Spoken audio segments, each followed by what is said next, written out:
Hi, ಎಲ್ಲರಿಗೂ ನನ್ನ ನಮಸ್ಕಾರ. Welcome to my YouTube channel. ನನ್ನ ಕತೆ ನಿಮ್ಮ ಜೊತೆ. ನಾನು ನಿಮ್ಮ ರೇಖಾ ಶಿವಸುತೆ. ದಯವಿಟ್ಟು ನನ್ನ ಚಾನಲ್ನ ಸಬ್ಸ್ಕ್ರೈಬ್ ಮಾಡಿ, ಹಾಗೆ ಲೈಕು ಕಮೆಂಟು ಶೇರ್ ಮಾಡಿ. ವೈದೇಹಿ ಭಾಗ 27. ಪ್ರತಿಯೊಬ್ಬ ಹುಡುಗರ ತಂದೆ ತಾಯಿಯ ಫೋನ್ ನಂಬರನ್ನು ಕಲೆಕ್ಟ್ ಮಾಡಿ ತಕ್ಷಣ ಎಲ್ಲರೂ ಬರುವಂತೆ ಹೇಳುತ್ತಾರೆ. ಇತ್ತ ಶೇಖರನಿಗೂ ಸಹ ಫೋನ್ ಮಾಡಿ ಬರುವಂತೆ ತಿಳಿಸಿರುತ್ತಾರೆ. ಎಲ್ಲ ಪೋಷಕರು ಹಾಸ್ಪಿಟಲ್ ಅಡ್ರೆಸ್ ಕೇಳುತ್ತಿದ್ದಂತೆ ಏನೋ ಅಪಾಯ ಆಗಿರಬಹುದು ಎಂದು ತಕ್ಷಣ ಭಾವಿಸಿ ಅಲ್ಲಿಂದ ಬರುತ್ತಾರೆ. ಪೊಲೀಸಿನವರು ಕೊಟ್ಟ ಆಸ್ಪತ್ರೆ ಅಡ್ರೆಸ್ಗೆ ಎಲ್ಲರೂ ಬರುತ್ತಾರೆ. ಅವರ ಮಕ್ಕಳೆಲ್ಲ ಆಸ್ಪತ್ರೆಯ ವಾರ್ಡ್ನಲ್ಲಿ ಸೇಫ್ ಆಗಿ ಮಲಗಿರುವುದನ್ನು ಕಂಡು ನಿಟ್ಟುಸಿರು ಬಿಡುತ್ತಾರೆ. ತಮ್ಮ ತಂದೆ ತಾಯಿಗಳನ್ನು ನೋಡಿದ ಮಕ್ಕಳೆಲ್ಲ ಓಡಿ ಬಂದು ತಂದೆ ತಾಯಿಯನ್ನು ತಬ್ಬುತ್ತಾರೆ. ಆಗ ಒಬ್ಬ ಹುಡುಗ, ಅಮ್ಮ, ದಯವಿಟ್ಟು ನಮ್ಮನ್ನು ಇಲ್ಲಿಂದ ಬೇಗ ಕರ್ಕೊಂಡು ಹೋಗಿ. ಆ ಪೊಲೀಸ್ ಅಂಕಲ್ ನಮ್ಮನ್ನು ರಿಮ್ಯಾಂಡ್ ರೂಮ್ಗೆ ಹಾಕ್ತಾರಂತೆ. ನಾವು ಮೂವಿಲೆಲ್ಲ ನೋಡಿದ್ದೀವಿ, ರಿಮ್ಯಾಂಡ್ ರೂಮಲ್ಲಿ ಮಕ್ಕಳಿಗೆಲ್ಲ ಎಷ್ಟು ಕಷ್ಟ ಕೊಡ್ತಾರೆ ಅಂತ. ಪ್ಲೀಸ್ ನನ್ನ ಇಲ್ಲಿಂದ ಕರ್ಕೊಂಡು ಹೋಗಿ ಅಂತ ಹೇಳುತ್ತಾ ಅಳುತ್ತಾನೆ. ಅಷ್ಟರಲ್ಲಿ ಅಲ್ಲಿಗೆ ಬಂದ ಇನ್ಸ್ಪೆಕ್ಟರ್, ನೀವೇನಾ ಈ ಮಕ್ಕಳ ತಂದೆ ತಾಯಿ ಎಂದು ಕೇಳಿದರು. ಹೌದು ಸರ್, ನಾವೇನೆ ಎನ್ನುತ್ತಾರೆ ಒಬ್ಬರು. ಅಲ್ಲ ಕಣ್ರಿ, ನಿಮಗೆ ಸ್ವಲ್ಪನಾದರೂ ತಲೆಯಲ್ಲಿ ಬುದ್ಧಿ ಬೇಡವಾ ಎನ್ನುತ್ತಾರೆ ಇನ್ಸ್ಪೆಕ್ಟರ್. ಆಗ ಒಬ್ಬರು, ಯಾಕೆ ಸರ್ ಆ ಥರ ಹೇಳ್ತಾ ಇದ್ದೀರಾ ಎಂದರು. ಮತ್ತೆ ಇನ್ನೇನ್ರಿ, ಇಷ್ಟು ಚಿಕ್ಕ ಮಕ್ಕಳನ್ನೇ ಟ್ರಿಪ್ಗೆ ಅಂತ ಇಷ್ಟು ದೂರ ಕಳಿಸಿದ್ದೀರಲ್ಲ, ನಿಮ್ಗೆ ಸ್ವಲ್ಪನಾದರೂ ಕಾಮನ್ ಸೆನ್ಸ್ ಬೇಡವಾ ಎಂದರು. ಅದರಲ್ಲಿ ಪಾಪ, ಸರ್ ಒಬ್ಬೊಬ್ಬರನ್ನೇ ಕಳಿಸಿಲ್ಲ, ನಾವೇ ಗಾಡಿ ಅರೇಂಜ್ ಮಾಡಿ ನಮಗೆ ಗೊತ್ತಿರೋ ನಂಬಿಕಸ್ಥ ಡ್ರೈವರ್ ಜೊತೆಯಲ್ಲಿ ಕಳಿಸಿರೋದು ಎಂದರು. ಓ, ಆಗ ಮತ್ತೆ ಎಲ್ಲಿ ಆ ನಿಮ್ಮ ನಂಬಿಕಸ್ಥ ಡ್ರೈವರ್ ಕಾಣಿಸ್ತಾನೇ ಇಲ್ಲ ಎಂದರು ಇನ್ಸ್ಪೆಕ್ಟರ್. ಆಗ ಮತ್ತೊಬ್ಬ, ಸರ್ ಈಗ ಏನಾಯ್ತು ಅಂತ ಈಗ ಆಡ್ತಾ ಇದ್ದೀರಾ? ನಮ್ಮ ಮಕ್ಕಳೆಲ್ಲ ಚೆನ್ನಾಗೇ ಇದ್ದಾರಲ್ಲ ಎಂದು ಕೇಳಿದರು. ಆಗ ಇನ್ಸ್ಪೆಕ್ಟರ್, ಕರೆಕ್ಟ್ ಟೈಮಿಗೆ ಹೋಗಿದ್ದಕ್ಕೆ ಚೆನ್ನಾಗೇ ಇದ್ದಾರೆ. ಇಲ್ಲ ಅಂದಿದ್ರೆ ನಿಮ್ಮ ಊರಿಗೆ ತಲುಪುತ್ತಾ ಇದ್ದಿದ್ದು ನಿಮ್ಮ ಮಕ್ಕಳಲ್ಲ, ಅವರ ಬಾಡಿಗಳು ಎಂದರು. ಆಗ ಅಲ್ಲಿಯೇ ಇದ್ದ ಶೇಖರ, ಸರ್ ಏನು ಮಾತಾಡ್ತಾ ಇದ್ದೀರಾ ಅಂತ ಕೋಪದಲ್ಲಿ ಕೇಳುತ್ತಾನೆ. ಏನು ಮಾತಾಡ್ತಾ ಇದ್ದೀನಾ? ಹೋಗ್ಲಿ, ಈ ಚೈನ್ ಯಾರ್ದು ಎಂದು ತಮ್ಮ ಹತ್ತಿರ ಇದ್ದ ಚೈನನ್ನು ತೋರಿಸುತ್ತಾರೆ ಇನ್ಸ್ಪೆಕ್ಟರ್. ಇನ್ಸ್ಪೆಕ್ಟರ್ ಕೈಯಲ್ಲಿ ಇದ್ದ ಚೈನನ್ನು ನೋಡಿದ ಶೇಖರ, ಸರ್ ಇದು ನನ್ನ ಮಗನ ಚೈನು, ಇದು ಅವನ ಹತ್ರ ಇರಬೇಕಾಗಿತ್ತು ತಾನೇ, ನಿಮ್ಮ ಹತ್ರ ಹೇಗೆ ಬಂತು ಕೇಳಿದನು. ಹೇಗೆ ಬಂತಾ? ಡ್ರಗ್ಸ್ ತಗೊಳ್ಳೋಕ್ಕೆ ದುಡ್ಡಿಲ್ಲದೇನೆ ನಿಮ್ಮ ಮಗ ಚೈನ್ ಕೊಟ್ಟಿದ್ದಾನೆ ಎಂದರು. ಡ್ರಗ್ಸ್ ವಿಚಾರ ಕೇಳುತ್ತಿದ್ದಂತೆ ಅಲ್ಲಿದ್ದ ಎಲ್ಲರಿಗೂ ಶಾಕ್ ಆಗುತ್ತದೆ. ಅಲ್ಲಿದ್ದ ಎಲ್ಲರೂ ಎಜುಕೇಟೆಡ್ ಪೇರೆಂಟ್ ಆಗಿದ್ದರಿಂದ ಅದರಿಂದ ಆಗುವ ಪರಿಣಾಮ, ಅದನ್ನು ತೆಗೆದುಕೊಂಡವರಿಗೆ ಆಗುವ ಶಿಕ್ಷೆ ಎಲ್ಲ ತಿಳಿದಿರುತ್ತದೆ.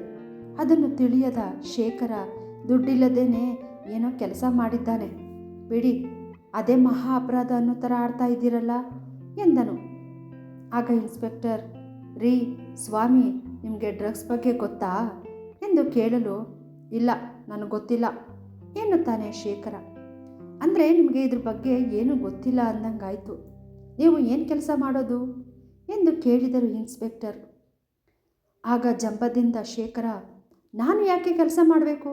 ನಾನು ಪಾಳೆಗಾರ ವಂಶಕ್ಕೆ ಸೇರಿದವನು, ನಾನೇ ತುಂಬ ಜನಕ್ಕೆ ಕೆಲಸ ಕೊಟ್ಟಿದ್ದೀನಿ ಗೊತ್ತಾ ಅಂತ ದೌಲತ್ತಿನಲ್ಲಿ ಹೇಳುತ್ತಾನೆ. ಅವನ ದಿಮಾಕನ್ನು ಕಂಡ ಪೊಲೀಸ್ ಇನ್ಸ್ಪೆಕ್ಟರ್, ಈ ಕೊಬ್ಬು ಇಳಿಸದೆ ನಾನು ನಿನ್ನ ಇಲ್ಲಿಂದ ಕಳಿಸೋದೇ ಇಲ್ಲ ಅಂತ ತನ್ನ ಮನಸ್ಸಿನಲ್ಲಿ ಅಂದುಕೊಂಡ. ಆಗ ಮತ್ತೊಬ್ಬ ಬಂದು, ಸರ್ ಇವರನ್ನು ನೋಡಿದರೆ ಗೊತ್ತಾಗುತ್ತೆ ಹಳ್ಳಿ ಜನ ಅಂತ, ಆದ್ದರಿಂದ ಇದ್ರ ಬಗ್ಗೆ ಅಷ್ಟು ಗೊತ್ತಿಲ್ಲದೆ ಇರಬಹುದು ಎನ್ನುತ್ತಾನೆ. ಗೊತ್ತಿಲ್ಲ ಅಂತ ಅಂದಮೇಲೆ ಸುಮ್ಮನೆ ಇರಬೇಕು, ದೌಲತ್ತಿನಲ್ಲಿ ಮಾತನಾಡಿದ್ರೆ ನಾವು ಬಿಟ್ಟು ಬಿಡ್ತೀವಾ ಎನ್ನುತ್ತಾರೆ ಇನ್ಸ್ಪೆಕ್ಟರ್. ಅವರ ವಿಚಾರ ಬಿಡಿ ಸರ್, ಮಕ್ಕಳ ಬಗ್ಗೆ ಹೇಳಿ. ಇವರು ಈಗ 10th ಎಕ್ಸಾಮ್ ಬರೆದಿದ್ದಾರೆ. ನೀವು ಕೋರ್ಟು ಕೇಸು ಅಂತ ಹೋದರೆ ಮಕ್ಕಳ ಭವಿಷ್ಯ ಹಾಳಾಗುತ್ತೆ ಎನ್ನುತ್ತಾರೆ. ಈ ಬುದ್ಧಿ ನಿಮಗೆ ಮೊದಲೇ ಇರಬೇಕಾಗಿತ್ತು. ತಕ್ಷಣವೇ ನಮಗೆ ವಿಷಯ ತಿಳಿದು ಸರಿ ಹೋಯಿತು. ಇಲ್ಲ ಅಂತ ಅಂದಿದ್ರೆ ನಿಮ್ಮ ಮಕ್ಕಳೇ ನಿಮಗೆ ಸಿಗ್ತಾ ಇರಲಿಲ್ಲ. ಇನ್ನೊಂದು ಸಲ ಈ ರೀತಿ ಮಕ್ಕಳನ್ನೇ ಕಳಿಸಬೇಡಿ ಎನ್ನುತ್ತಾರೆ ಇನ್ಸ್ಪೆಕ್ಟರ್. ಶೇಖರನನ್ನು ಹತ್ತಿರ ಕರೆದು, ನೋಡ್ರಿ, ಏನೋ ಚಿಕ್ಕ ಹುಡುಗರು ತಿಳಿದೇ ತಪ್ಪು ಮಾಡಿದ್ದಾರೆ ಅಂತ ಬಿಡ್ತಾ ಇದ್ದೀನಿ. ಆದರೆ ಇದೇ ಲಾಸ್ಟ್. ಇವರ ಫೋಟೋಗಳನ್ನು ನಿಮ್ಮ ಕರ್ನಾಟಕ ಪೊಲೀಸ್ಗೆ ಕಳಿಸಿರ್ತೇವೆ. ಇವರ ಕಡೆಯಿಂದ ಇದೇ ಥರ ಮತ್ತೆ ತಪ್ಪು ರಿಪೀಟ್ ಆದರೆ ಇವರನ್ನ ರಿಮ್ಯಾಂಡ್ ರೂಮ್ಗೆ ಹಾಕಿಸ್ತೀವಿ. ಮೊದಲು ಮಕ್ಕಳ ಬಗ್ಗೆ ಗಮನ ಹರಿಸೋದನ್ನು ನೋಡಿ ಎಂದು ಬುದ್ಧಿವಾದ ಹೇಳುತ್ತಾರೆ. ಇಷ್ಟಕ್ಕೆ ಶೇಖರ ಕೇಳಿಸಿಕೊಂಡು ಸುಮ್ಮನಾಗಿದ್ದರೆ ಚೆನ್ನಾಗಿರುತ್ತಿತ್ತೋ ಏನೋ. ಯಾವತ್ತೂ ರೂಲ್ಸ್ ಮಾಡಿ ಅಭ್ಯಾಸ ಇದ್ದ ಶೇಖರನಿಗೆ ಇನ್ಸ್ಪೆಕ್ಟರ್ ಬುದ್ಧಿ ಮಾತು ರುಚಿಸಲಿಲ್ಲ. ಪೊಲೀಸರಿಗೆ ಎದುರು ವಾದಿಸಲು ಶುರು ಮಾಡುತ್ತಾನೆ. ನೋಡಿ ಸರ್, ಅದೆಲ್ಲ ನಮಗೆ ಚೆನ್ನಾಗಿ ಗೊತ್ತು. ಜಾಲಿ ಮಾಡೋ ವಯಸ್ಸು ಮಾಡಲಿ ಬಿಡಿ. ಇದಕ್ಕೆ ನೀವು ದುಡ್ಡು ಕೊಡ್ತಾ ಇದ್ದೀರಾ? ನಾನು ತಾನೇ ಕೊಡೋದು.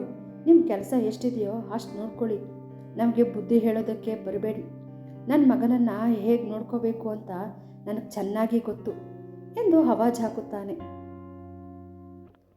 ಏನೋ ಹೋಗಲಿ ಪಾಪ, ಹಳ್ಳಿಯವರು ಅಂತ ಬಿಟ್ಟು ಬಿಡೋಣ ಅಂತ ಅಂದ್ಕೊಂಡಿದ್ದೆ. ನಿನ್ನ ಮಾತು ಇಷ್ಟು ಮುಂದುವರಿದಿದೆ ಎಂದ ಮೇಲೆ ಬಿಡೋ ಮಾತೇ ಇಲ್ಲ ಅಂತ ಹೇಳಿ PC ಕಡೆ ತಿರುಗಿ, ರೀ, ಎಲ್ಲರನ್ನೂ ಅರೆಸ್ಟ್ ಮಾಡಿಕೊಂಡು ಪೊಲೀಸ್ ಸ್ಟೇಷನ್ಗೆ ಕರ್ಕೊಂಡು ನಡೀರಿ. ಕೋರ್ಟ್ಗೆ ಸಬ್ಮಿಟ್ ಮಾಡಿ ಶಿಕ್ಷೆ ಕೊಡಿಸಿದ ಮೇಲೆ ಇವರಿಗೆ ಬುದ್ಧಿ ಬರುತ್ತೆ ಎನ್ನುತ್ತಾರೆ. ಆ ಥರ ಕೇಳಿದ್ದೇ ತಡ ಉಳಿದ ತಂದೆ ತಾಯಿಗಳು ಶೇಖರನಿಗೆ ಬೈಯುತ್ತಾ, ಸರ್, ಅವರು ಮಾಡಿದ ತಪ್ಪಿಗೆ ನಮಗೆ ಯಾಕೆ ಸರ್ ಶಿಕ್ಷೆ? ದಯವಿಟ್ಟು ನಮ್ಮ ಮಕ್ಕಳನ್ನು ಬಿಟ್ಬಿಡಿ ಸರ್ ಎಂದು ಬೇಡಿಕೊಳ್ಳುತ್ತಾರೆ. ಆ ಇನ್ಸ್ಪೆಕ್ಟರ್ PC ಜೊತೆ ಮಾತನಾಡಿ ಶೇಖರನ ಕಡೆ ಕೈ ತೋರಿಸುತ್ತಾ, ಈ ಅಪ್ಪ ಮಗನನ್ನು ಬಿಟ್ಟು ಉಳಿದವರನ್ನ ಕಳಿಸಿ. ಅದು ಯಾರು ಬಂದು ಇವರನ್ನ ಬಿಡಿಸ್ಕೊಂಡು ಹೋಗ್ತಾರೆ ನಾನು ನೋಡ್ತೀನಿ ಎನ್ನುತ್ತಾರೆ. ಉಳಿದ ತಂದೆ ತಾಯಿಗಳು ಇನ್ಸ್ಪೆಕ್ಟರ್ಗೆ ನಮಸ್ಕಾರ ಮಾಡುತ್ತಾ, ನಿಮ್ಮಿಂದ ಉಪಕಾರ ಆಯಿತು ಸರ್ ಅಂತ ಹೇಳಿ ಅಲ್ಲಿಂದ ಹೊರಡಲು ನೋಡುತ್ತಾರೆ. ಆಗ ಇನ್ಸ್ಪೆಕ್ಟರ್, ಒಂದು ನಿಮಿಷ ಎಲ್ಲರೂ ನಿಂತ್ಕೊಳ್ಳಿ ಎನ್ನುತ್ತಾರೆ. ಈಗ ಏನೋ ಹೋಗಲಿ ಪಾಪ ಅಂತ ಬಿಟ್ಟು ಕಳಿಸ್ತಾ ಇದ್ದೀನಿ. ಆದರೆ ದಯವಿಟ್ಟು ನಿಮ್ಮ ಮಕ್ಕಳ ಬಗ್ಗೆ ಸರಿಯಾದ ಕೇರ್ ತಗೊಳ್ಳಿ. ನೀವು ಈಗ ಅವರಿಗೆ ಸ್ವತಂತ್ರ ಅಂತ ಜಾಸ್ತಿ ಫ್ರೀಡಮ್ ಕೊಟ್ಟರೆ ಮುಂದೆ ಏನಾಗ್ತಾರೋ ಯಾರಿಗೆ ಗೊತ್ತು. ಮಕ್ಕಳಿಗೆ ಫ್ರೀಡಮ್ ಬೇಕು, ನಾನು ಬೇಡ ಅಂತ ಹೇಳ್ತಾ ಇಲ್ಲ. ಆದರೆ ಈ ಪ್ರೌಢಾವಸ್ಥೆಯಲ್ಲಿ ಮಕ್ಕಳಲ್ಲಿ ಸ್ವಲ್ಪ ಬದಲಾವಣೆ ಆಗ್ತಾ ಇರುತ್ತೆ. ಇಂತಹ ಸಮಯದಲ್ಲಿ ಮಕ್ಕಳಿಗೆ ಒಳ್ಳೆಯದು ಕೆಟ್ಟದರ ಬಗ್ಗೆ ಅರಿವು ಮೂಡಿಸಿ, ಅವರ ಜೊತೆ ಸ್ನೇಹಿತರಂತೆ ವರ್ತಿಸಿ, ಅವರ ಇಷ್ಟ ಕಷ್ಟಗಳ ಬಗ್ಗೆ ತಿಳಿದುಕೊಳ್ಳಿ. ನೀವು ನಿಮ್ಮ ಮಕ್ಕಳ ಜೊತೆ ಸ್ವಲ್ಪ ಸಮಯ ಕಳೆಯೋದ್ರಿಂದ ಅವರ ಬಗ್ಗೆ ಸ್ವಲ್ಪ ತಿಳ್ಕೊಳ್ಬಹುದು. ಇದರಿಂದ ಮಕ್ಕಳು ದಾರಿ ತಪ್ಪುವುದು ತಪ್ಪುತ್ತೆ ಎಂದರು. ಇನ್ಸ್ಪೆಕ್ಟರ್ ಮಾತು ಕೇಳಿದ ಪೋಷಕರು, ಖಂಡಿತ ಸರ್, ನೀವು ಹೇಳಿದಂತೆ ಆಗಲಿ. ಇನ್ಮುಂದೆ ನಾವು ನಮ್ಮ ಮಕ್ಕಳ ಬಗ್ಗೆ ಎಚ್ಚರಿಕೆ ತಗೋತೀವಿ ಅಂತ ಬಿಟ್ಟರೆ ಸಾಕು ಅನ್ನುವ ರೀತಿ ಎಲ್ಲ ತಂದೆ ತಾಯಿಗಳು ತಮ್ಮ ಮಕ್ಕಳನ್ನು ಕರೆದುಕೊಂಡು ಅಲ್ಲಿಂದ ಹೊರಡುತ್ತಾರೆ. ಈಗ ಉಳಿದಿದ್ದು ಶೇಖರ ಮತ್ತು ಅವನ ಮಗ ವರುಣ್ ಮಾತ್ರ.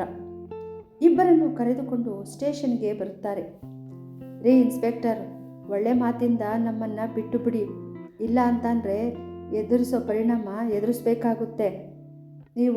ನಾವು ಯಾರು ಅಂತ ಗೊತ್ತಾ ನಿಮಗೆ ಎನ್ನುತ್ತಾನೆ. ನೀನು ಯಾವನಾದರೆ ನನಗೇನು? ನಿನ್ನ ಮಗ ಡ್ರಗ್ಸ್ ತಗೊಂಡು ರೆಡ್ ಹ್ಯಾಂಡ್ ಆಗಿ ಸಿಕ್ಕಾಕಿದ್ದಾನೆ. ಅದು ಅಲ್ಲದೆ ನಮ್ಮ ಹತ್ರ ಮೆಡಿಕಲ್ ರಿಪೋರ್ಟ್ ಕೂಡ ಇದೆ. ಅದು ಒಂದು ಸಾಕು ನಿನ್ನ ಮಗನನ್ನು ಜೈಲಿಗೆ ಕಳಿಸೋದಕ್ಕೆ ಎಂದರು. ನನ್ನ ಮಗನನ್ನು ಜೈಲಿಗೆ ಕಳಿಸ್ಬೋದು, ಆದರೆ ನನ್ನನ್ನು ಕಳಿಸೋದಕ್ಕೆ ಆಗಲ್ಲ. ನಾನು ಹೊರಗಡೆ ಇರ್ತೀನಿ ಅಲ್ವಾ, ನನ್ನ ಮಗನನ್ನು ಹೊರಗಡೆ ಕರ್ಕೊಂಡು ಬಂದೇ ಬರ್ತೀನಿ ಎನ್ನುತ್ತಾನೆ. ನಿನ್ನ ಸುಮ್ಮನೆ ಬಿಡೋದಕ್ಕೆ ಆಗುತ್ತಾ ಶೇಖರ್ ಅವರೇ? ನಿಮಗೂ ಕೂಡ ಸರಿಯಾದ ಶಿಕ್ಷೆ ಕೊಡಿಸ್ತೀವಿ ಎಂದರು ಇನ್ಸ್ಪೆಕ್ಟರ್. ಅರೆ, ನಾನೇನು ತಪ್ಪು ಮಾಡಿದ್ದೀನಿ ಅಂತ ನನಗೆ ಶಿಕ್ಷೆ ಕೊಡಿಸ್ತೀರಾ ಎಂದನು. ಯಾರು ಹೇಳಿದ್ದು ನೀನು ತಪ್ಪು ಮಾಡಿಲ್ಲ ಅಂತ? ಮಹಾ ದೊಡ್ಡ ತಪ್ಪು ಮಾಡಿದ್ದೀಯಾ. ಪೊಲೀಸರ ವಿಚಾರಣೆಗೆ ಸಹಕಾರ ಕೊಡಲಿಲ್ಲ. ನಿನ್ನ ಮಗನನ್ನು ವಿಚಾರಿಸಲು ಬಂದಿದ್ದಕ್ಕೆ ನಮ್ಮ ಮೇಲೆ ಕೈ ಮಾಡಿದ್ಯಾ. ಡ್ಯೂಟಿಯಲ್ಲಿರೋ ಪೊಲೀಸ್ ಮೇಲೆ ಕೈ ಮಾಡಿದ್ರೆ ಏನು ಶಿಕ್ಷೆ ಗೊತ್ತಾ ನಿನಗೆ ಎನ್ನುತ್ತಾರೆ. ಅಯ್ಯೋ, ನಾನು ಯಾವಾಗ ನಿಮ್ಮ ಮೇಲೆ ಕೈ ಮಾಡಿದೆ ಎಂದನು ಶೇಖರ. ಆ ಥರ ನಿನ್ನ ಮೇಲೆ ಕೇಸ್ ಹಾಕ್ತೀವಿ ಎಂದು ಇನ್ಸ್ಪೆಕ್ಟರ್ ಹೇಳಲು, ಇದು ಅನ್ಯಾಯ. ನಾನು ತಪ್ಪೇ ಮಾಡದೆ ನನ್ನ ಮೇಲೆ ಹೇಗೆ ಕೇಸ್ ಹಾಕ್ತೀರಾ ನೀವು ಎಂದನು. ಮುಚ್ಚಯ್ಯ ಬಾಯಿನ, ಸಾಕು ರೀ, ಇವನನ್ನು ಒಳಗೆ ಹಾಕಿ ಅನ್ನ ನೀರು ಏನು ಕೊಡಬೇಡಿ, ಸ್ವಲ್ಪ ಕೊಬ್ಬು ಕರಗಲಿ ಅಂತ ಹೇಳಿ ಇನ್ಸ್ಪೆಕ್ಟರ್ ಸ್ಟೇಷನ್ನಿಂದ ಹೊರಗೆ ಹೋಗುತ್ತಾರೆ. ಇತ್ತ ಶಾಂತಿ ಸಂಜೆ ಆದರೂ ಕೂಡ ಗಂಡ ಇನ್ನು ಬರದೇ ಇರೋದನ್ನ ಕಂಡು ಮಾವಿನ ಹತ್ತಿರ ಹೋಗುತ್ತಾಳೆ. ಮಾವ, ನಿಮ್ಮ ಮಗ ಇನ್ನೂ ಮನೆ ಬಂದಿಲ್ಲ. ಬೆಳಗ್ಗೆ ಯಾವುದೋ ಫೋನ್ ಬಂತು ಅಂತ ಆತುರವಾಗಿ ಹೋದವರು ಒಂದು ಫೋನ್ ಕೂಡ ಮಾಡಿಲ್ಲ. ಈಗ ನಾನು ಮಾಡಿದ್ರೆ ಏನಾದರೂ ಬೈತಾರೆ. ದಯವಿಟ್ಟು ಫೋನ್ ಮಾಡಿ ಎಲ್ಲಿದ್ದಾರೆ ಅಂತ ಕೇಳಿ ಮಾವ ಎನ್ನುತ್ತಾಳೆ ಶಾಂತಿ. ಸೊಸೆ ಕಡೆ ಗುರಾಯಿಸುತ್ತಾ, ಅವನು ಗಂಡಸು, ಹೊರಗೆ 1000 ಕೆಲಸ ಇರುತ್ತೆ. ಅದನ್ನೆಲ್ಲ ನನಗೆ ಹೇಳ್ಬಿಟ್ಟೆ ಮಾಡಬೇಕಾ? ಹೋಗಿ ಕೆಲಸ ಇದ್ದರೆ ನೋಡು, ಅವನ ಕೆಲಸ ಮುಗಿದ ಮೇಲೆ ಅವನೇ ಬರ್ತಾನೆ ಅಂತ ಅವಳ ಕಡೆ ಉರಿಗಣ್ಣು ಬೀರುತ್ತಾ ಹೇಳುತ್ತಾನೆ ಮಾರೇಗೌಡ. ಮಾವನ ನೋಟಕ್ಕೆ ಹೆದರಿದ ಶಾಂತಿ ತನ್ನ 2ನೇ ಭಾವನ ಹತ್ತಿರ ಹೋಗುತ್ತಾಳೆ. ಭಾವ, ದಯವಿಟ್ಟು ನಿಮ್ಮ ತಮ್ಮನಿಗೆ ಒಂದು ಫೋನ್ ಮಾಡಿ. ಬೆಳಿಗ್ಗೆ ಹೋದವರು ಮಧ್ಯಾಹ್ನ ಊಟಕ್ಕೂ ಸಹ ಬರಲಿಲ್ಲ. ಏನಾಗಿದೆಯೋ ಏನೋ ಅಂತ ನನಗೆ ಭಯ ಆಗ್ತಾ ಇದೆ ಎಂದಳು. ಆಯ್ತು ಇರಮ್ಮ ಶಾಂತಿ ಅಂತ ಹೇಳಿದ ಅವಳ ಭಾವ ಶೇಖರನ ಫೋನ್ಗೆ ಕಾಲ್ ಮಾಡ್ತಾನೆ. ಮೊದಲನೇ ಸತಿ ಫೋನ್ ಮಾಡಿದಾಗ ಯಾರೂ ತೆಗೆಯಲಿಲ್ಲ. ಬಿಟ್ಟು ಬಿಡದ 2-3 ಸರಿ ಫೋನ್ ಮಾಡಿದಾಗ ಆ ಕಡೆಯಿಂದ ಕೋಪದಲ್ಲಿ, ಯಾರೇ ಅದು ಇಷ್ಟೊಂದು ಫೋನ್ ಮಾಡ್ತಾ ಇದ್ದೀರಲ್ಲ ಎನ್ನುವ ಬೇರೆಯವರ ಧ್ವನಿ ಕೇಳಿಸುತ್ತದೆ. ಸರ್, ಇದು ನನ್ನ ತಮ್ಮ ಶೇಖರ್ ಮೊಬೈಲ್ ಅಲ್ವಾ? ಅವನ ಮೊಬೈಲ್ ನಿಮ್ಮ ಹತ್ರ ಹೇಗೆ ಬಂತು ಎನ್ನುತ್ತಾನೆ ಶೇಖರನ 2ನೇ ಅಣ್ಣ. ಓ, ಇಲ್ಲಿ ಅರೆಸ್ಟ್ ಆಗಿ ಕೂತಿರೋ ಶೇಖರನ ಅಣ್ಣನ ನೀನು ಎನ್ನುತ್ತಾರೆ. ಏನು ಸರ್, ಶೇಖರ ಅರೆಸ್ಟ್ ಆಗಿದ್ದಾನ? ಗಾಬರಿಯಲ್ಲಿ ಕೇಳಿದ. ನಿಮ್ಮ ತಮ್ಮ ಮಾತ್ರ ಅಲ್ಲ, ಅವನ ಮಗನೂ ಕೂಡ ಅರೆಸ್ಟ್ ಆಗಿದ್ದಾನೆ ಎನ್ನುತ್ತಾರೆ. ಅವರ ಮಾತನ್ನು ಕೇಳಿ ಗಾಬರಿಗೊಂಡ ಶೇಖರನ ಅಣ್ಣ, ಸರ್ ಸರಿಯಾಗಿ ಹೇಳಿ, ಯಾಕೆ ಇಬ್ಬರನ್ನ ಅರೆಸ್ಟ್ ಮಾಡಿದ್ದೀರಾ ಅಂತ ಎಂದನು. ನೋಡಿ, ಅದನ್ನೆಲ್ಲ ಫೋನಲ್ಲಿ ಹೇಳೋಕ್ಕಾಗಲ್ಲ. ನೀವು ಮೊದಲು ಸ್ಟೇಷನ್ಗೆ ಬನ್ನಿ ಅಂತ ಹೇಳಿ ಸ್ಟೇಷನ್ ಅಡ್ರೆಸ್ ಹೇಳುತ್ತಾರೆ. ಅಡ್ರೆಸ್ ಬರೆದುಕೊಂಡ ಶೇಖರ್ನ ಅಣ್ಣ, ಸರಿ ಸರ್, ನಾವು ಈಗಲೇ ಹೊರಟು ಬರ್ತೀವಿ ಅಂತ ಹೇಳಿ ಶಾಂತಿ ಕಡೆ ತಿರುಗಿ, ಶಾಂತಿ, ಶೇಖರ್ ಮತ್ತೆ ನಿನ್ನ ಮಗ ವರುಣನ್ನು ಪೊಲೀಸ್ನವರು ಅರೆಸ್ಟ್ ಮಾಡಿದ್ದಾರಂತೆ. ನಾನು ಹೋಗಿ ನೋಡ್ಕೊಂಡು ಬರ್ತೀನಿ ಇರು ಎನ್ನಲು, ಭಾವ ನಿಮ್ಮ ಜೊತೆ ನಾನು ಬರ್ತೀನಿ ಗಾಬರಿಯಲ್ಲಿ ಹೇಳಿದಳು ಶಾಂತಿ. ಬೇಡ ಶಾಂತಿ, ನಮ್ಮ ಮನೆ ಹೆಣ್ಣು ಮಕ್ಕಳು ಯಾವತ್ತೂ ಸ್ಟೇಷನ್ ಹತ್ರ ಹೋಗಿಲ್ಲ. ಏನೇ ಆಗಲಿ ನಾನು ನನ್ನ ತಮ್ಮನನ್ನು ಬಿಡಿಸ್ಕೊಂಡು ಬರ್ತೀನಿ, ನೀನೇನು ಗಾಬರಿ ಪಡಬೇಡ ಅಂತ ಹೇಳಿ ತನ್ನ ಅನ್ನು ಕರೆದು ನಡೆದ ವಿಚಾರವನ್ನು ತಿಳಿಸಿ ಅಲ್ಲಿಂದ ಹೊರಡುತ್ತಾನೆ. ಕತೆ ಮುಂದುವರಿಯುತ್ತದೆ. ಕತೆಯನ್ನು ಕೇಳಿದ ನಂತರ ನಿಮ್ಮ ಅಭಿಪ್ರಾಯವನ್ನು ಕಮೆಂಟ್ ಮೂಲಕ ತಿಳಿಸಿ. ಕತೆ ನಿಮಗೆ ಇಷ್ಟವಾಗಿದ್ದರೆ ದಯವಿಟ್ಟು ನನ್ನ ಚಾನಲ್ನ ಸಬ್ಸ್ಕ್ರೈಬ್ ಮಾಡಿ, ಹಾಗೆ ಲೈಕು, ಕಮೆಂಟು, ಶೇರ್ ಮಾಡಿ. ನಿಮ್ಮ ಪ್ರೋತ್ಸಾಹದ ನಿರೀಕ್ಷೆಯಲ್ಲಿ ಧನ್ಯವಾದಗಳು.